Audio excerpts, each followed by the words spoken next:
I want to thank Pradhan Mantri from my heart. 1600 square mile of কাঁচা রাস্তা। যে রাস্তাগুলোর অবস্থা আমাদের দেশে, তো আমি তো কাঁচা রাস্তা তো সঠিক বাংলা বলেছি, তাই না? তো এখন আমি কি বলবো, ডার্ট রোড? কাঁচা রাস্তার সংরক্ষণ চেয়ে সংসদে ভাইরাল হওয়া জেবা আমিন খান এবার যেন নতুন করে বক্তব্য দিয়েছেন সোশ্যাল মিডিয়ায়। ভিউয়ার্স, সংসদে ভুলভাল ইংরেজি বলে রীতিমতো ভাইরাল হয়েছে এই জেবা আমিন। কিন্তু কেন তিনি কাঁচা রাস্তা বলেছিলেন সংসদে উঠে, এবং কি তার পোশাক পরিচ্ছন্নতার মধ্যেও দেখা দিয়েছে অনেক বেশি আলোচনার সমালোচনা।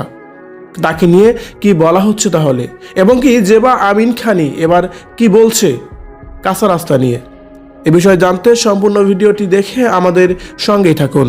বলবো ডার্ট রোড আর আনপেভড রোড কোনটা আপনারা বুঝবেন ওইটা বললে? জাতীয় সংসদে কাঁচা রাস্তা বন্দর ব্যবহারের ব্যাখ্যা দিয়েছেন সংরক্ষিত নারী আসনের সংসদ সদস্য জেবা আমিন খান। তার বক্তব্য নিয়ে সাম্প্রতিক সময়ে নানা আলোচনা সমালোচনার সৃষ্টি হয়। বৃহস্পতিবার 18 জুন গণমাধ্যমের সঙ্গে আলাপকালে তিনি বলেন, দেশের সড়কের বাস্তব অবস্থা তুলে ধরেই তিনি কাঁচা রাস্তা শব্দটি ব্যবহার করেছেন।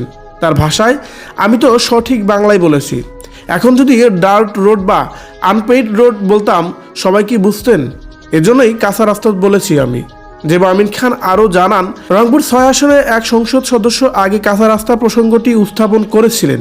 তাকে উল্লেখ করে তিনি বিষয়টি সংসদে তুলে ধরেন, যাতে করে ওই এলাকায় উন্নয়ন কাজ যথাযথভাবে সম্পূর্ণ করা হয়।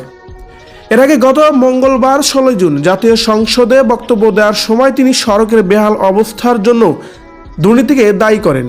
তিনি অভিযোগ করেন, পরবর্তী সরকারের সময়ে বড় বড় উন্নয়ন প্রকল্প নেওয়া হলেও সাধারণ মানুষের জন্য কার্যকর উন্নয়ন হয়নি। তার দাবি, এসব কারণেই এখনও দেশের বিভিন্ন স্থানে কাঁচা রাস্তার সমস্যা রয়ে গেছে এবং জনগণ ভোগান্তিতে রয়েছে। একই সঙ্গে বর্তমান সরকারকে সময় দেওয়ার আহ্বান জানান তিনি।